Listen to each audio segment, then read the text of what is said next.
नमस्कार दोस्तों। आज सुनिए पंछी की लंबी उड़ान। जल्दी जल्दी कदम बढ़ाने के बाद भी अभी हॉस्टल दूर था। ऑटो वाले ने मेन रोड पर ही उतार दिया था। अकेली लड़की देखकर भी उसे उस पर तरस नहीं आया था। मेन रोड से हॉस्टल काफी अंदर था। ऑटो वाले को मन ही मन गाली दे वह उसे पैसे देकर भागती सी चल रही थी। सारा जमाना ही बेदर्द है, फिर ये ऑटो वाला कैसे उसका दर्द समझ सकता है। सोचती हुई वह हांफती सी हॉस्टल के गेट तक पहुंची तो चौकीदार ने प्रश्नाकुल नजरों से उसे देखा। फिर उसने अपनी घड़ी देखी तो रात के 10:30 बज रहे थे। फिर इधर उधर देखते हुए उसने गेट खोल दिया। चलो कोई तो उसे समझता है, उसने सोचा। वर्किंग वीमेन हॉस्टल के सख्त नियमों में यह नियम भी शामिल था कि रात 10 बजे तक सभी हॉस्टल में हों। बड़े शहरों में जहां महिलाएं छोटी प्राइवेट कंपनियों से लेकर बड़ी बड़ी मल्टीनेशनल कंपनियों फर्मों में काम करती हैं और देर रात घर लौटती हैं, वहां के वर्किंग वुमेन हॉस्टल में शायद ये नियम लागू नहीं होते होंगे, पर उज्जैन जैसा छोटा शहर इन नियमों से प्रभावित नहीं होता। कमरे में पहुंचकर दीपाली ने नुसरत को कुछ पढ़ते हुए पाया। आ गई मैडम, नुसरत चहक कर बोली। खाना भी खा आई होगी, नुसरत फिर बोली। हाँ खा आई हूँ। इससे पहले कि नुसरत कुछ और पूछती, दीपाली ने ही जवाब दिया। चलो अब फ्रेश होकर सो जाओ। मैं भी सो रही हूँ, सुबह मेरी प्रेजेंटेशन है। दीपाली नुसरत से अभी बातें करना चाहती थी, पर नुसरत का मूड देखकर चुप रह गई। नुसरत उसकी रूममेट हैदराबाद की रहने वाली है। यहाँ उज्जैन की एक प्रतिष्ठित दवाइयों की कंपनी में मैनेजर है। 5 साल इसी कंपनी में मार्केटिंग एग्जीक्यूटिव रहने के बाद इस पोस्ट तक पहुंची है। बिंदास और हंसमुख है। दीपाली के इस शहर के संसार में एक यही तो है जो उसकी अपनी है। उसका अपना परिवार तो हरिद्वार में है, माँ, पापा और छोटा भाई, जिनसे अब कभी कभी फोन पर ही बात होती है। माँ बुलाती है, छोटा भाई मनुहार करता है, दीदी आ जाओ, पर वह नहीं जा पाती या जाना नहीं चाहती। जब नई नई इस शहर में आई थी तो उसका मन नहीं लगता था यहाँ। उसने स्कूल की किताबों में पढ़ा था कि क्षेत्रफल की दृष्टि से मध्य प्रदेश सबसे बड़ा राज्य है भारत का। मानचित्र में ही इस राज्य की सीमाओं को छुआ था उसने। आज उसी राज्य के एक छोटे से शहर में समा गई है दीपाली। हरिद्वार जाने का उसका मन नहीं करता अब। कारण कई थे, पर कौन सा कारण मजबूत था और कौन सा कमजोर, यही वह तय नहीं कर पाती थी। उसकी नौकरी, उसका प्रेम प्रत्यूष या कुछ और। इस कुछ को वह आज तक नहीं समझ पाई थी। प्रत्यूष के साथ बिताई गई शाम भी उसे नींद के आगोश में नहीं ले जा सकी। कितनी खुश थी वह सुबह से कि ऑफिस के बाद वह और प्रत्यूष फिल्म देखेंगे और फिर डिनर साथ करेंगे। फिल्म देखी, डिनर किया, खूब बातें की, बातें जिनका कोई और छोर नहीं होता। कभी तो वह चहक कर अपनी बात कहती, कभी दार्शनिक अंदाज में प्रत्यूष को जीवन का दर्शन देने का प्रयास करती। वही बातें, घर, परिवार, नौकरी, नुसरत की बातें, प्रत्यूष के ऑफिस की बातें। प्रत्यूष के साथ अपने भविष्य को लेकर उसने उससे कोई बात कभी नहीं की। यह कोशिश न प्रत्यूष की तरफ से हुई न उसकी तरफ से। रात अधिक गहरा गई थी। नुसरत गहरी नींद में थी। उसने भी सोने की व्यर्थ सी कोशिश की। सुबह दीपाली खिली हुई थी। रात अपने साथ कितना कुछ बहा कर ले जाती है।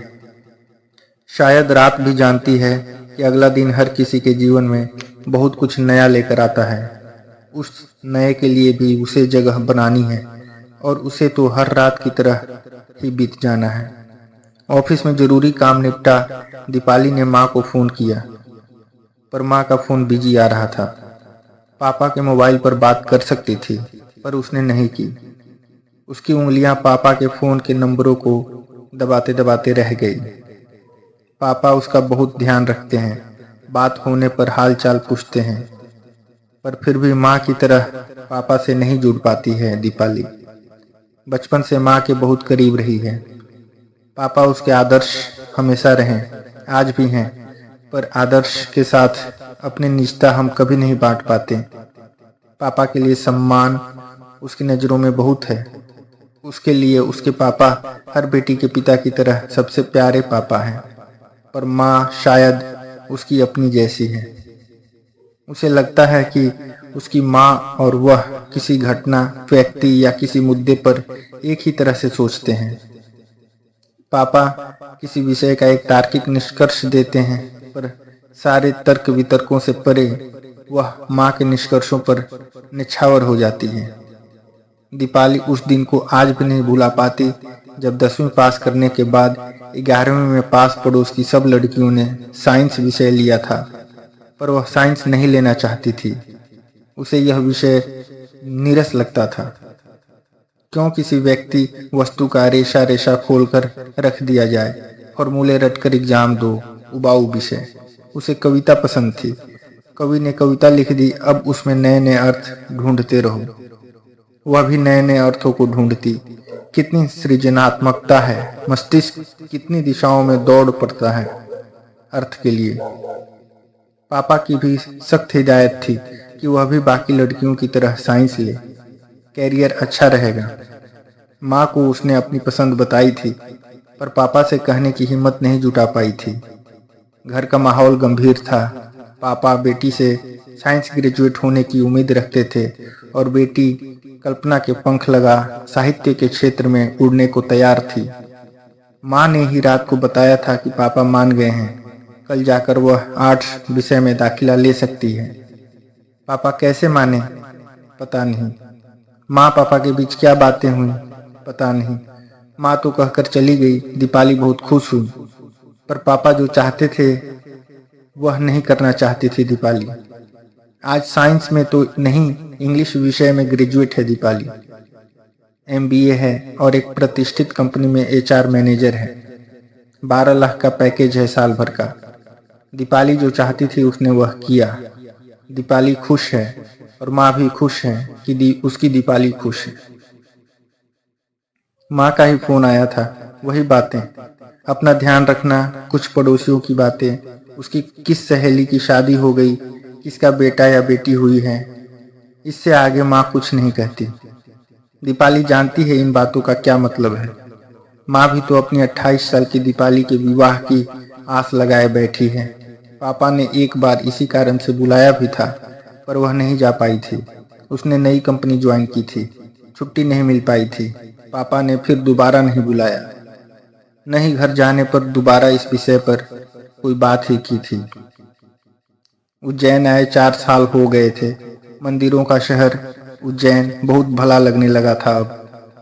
हरिद्वार जैसी पवित्र नगरी में जहां धर्म के नाम पर कुछ तथाकथित लोग ठगी जैसे कामों में संलग्न थे, वहीं इस नगरी में उसे ऐसा अनुभव अभी तक नहीं हुआ था।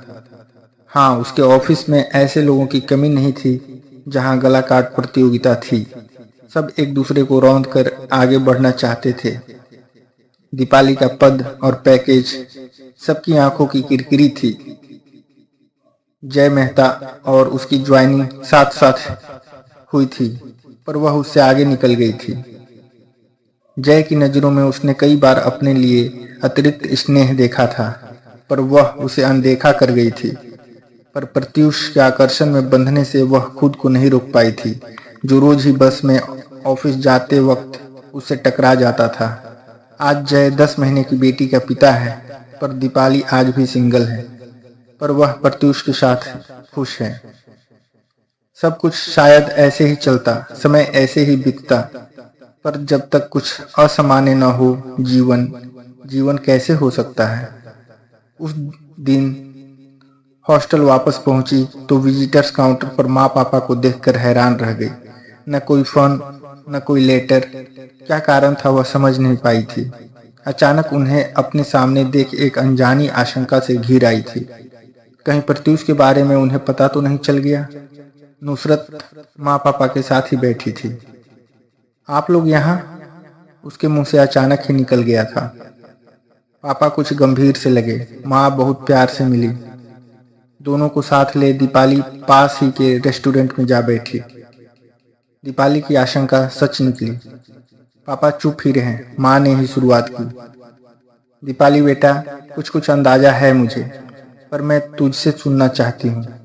तेरा शादी के बारे में क्या ख्याल है? कोई तेरी पसंद का है तो हमें बता दे। हमने सोचा तू तो घर आने में अब टाल मटोल करती है, हम ही चलें। घूमना भी हो जाएगा और तेरी शादी की बात। पापा अपनी गंभीरता हटाकर बोले, जीवन इतना सरल नहीं होता बेटी, जितना ऊपर से दिखाई देता है। उसके कई पहलू होते हैं। एक इंसान को अपने जीवन में कई जिम्मेदारियां निभानी होती है, उसके कई कर्तव्य होते हैं। मेरे जीवन का लक्ष्य था तुम्हारी और तुम्हारे भाई की अच्छी शिक्षा, अच्छा कैरियर। वह सब तुमने पा ही लिया है। अब मैं चाहता हूँ तुम विवाह करो। मुझे भी मौका दो कि मैं अपने जीवन की सबसे बड़ी जिम्मेदारी से मुक्त हो जाऊं। देखो दीपाली, जीवन का हर रंग अच्छा है। हर रंग में घुलने के लिए तैयार रहो। तुम्हें यहाँ कोई लड़का पसंद है तो हमें बताओ, वरना हम भी कोशिश करते हैं, पहले भी की है। तुम्ही ने कोई सहमति नहीं दी इस बारे में आज तक। अपने पापा के मुख से इतनी स्पष्ट बातें दीपाली के अपने बारे में पहली बार सुनी थी। वह पिता को देखती रह गई थी। क्या कहे वह, कुछ समझ नहीं आ रहा था उसे। प्रत्युष के बारे में बताए वह, पर आज तक दोनों के बीच विवाह को लेकर कभी कोई बात नहीं हुई थी। सो चुप लगा गई।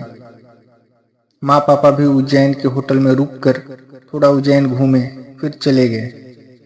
दीपाली की चुप्पी को उसकी मौन स्वीकृति समझ वे चले गए। इन 2 दिनों तक दीपाली ने भी प्रत्युष से कोई बात नहीं की, बस उसे एक मैसेज कर दिया। उनके जाने के बाद दीपाली ने पहली बार खुद को इस शहर में अकेला समझा। उसे लगा सच में उसका बचपन उससे दूर निकल आया है।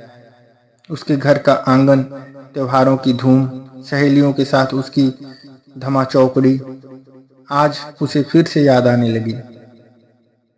दीपाली का जीवन फिर उसी पुराने ढर्रे पर चलने लगा। Office, hostel, Nusrat, Pratyush. दीपाली प्रत्युष के साथ फिर से घूमने फिरने लगी है, पर अब वह प्रत्युष की आंखों में कुछ ढूंढने की कोशिश करती है। प्रत्युष उससे शादी के बारे में क्यों नहीं पूछता, वह सोचती।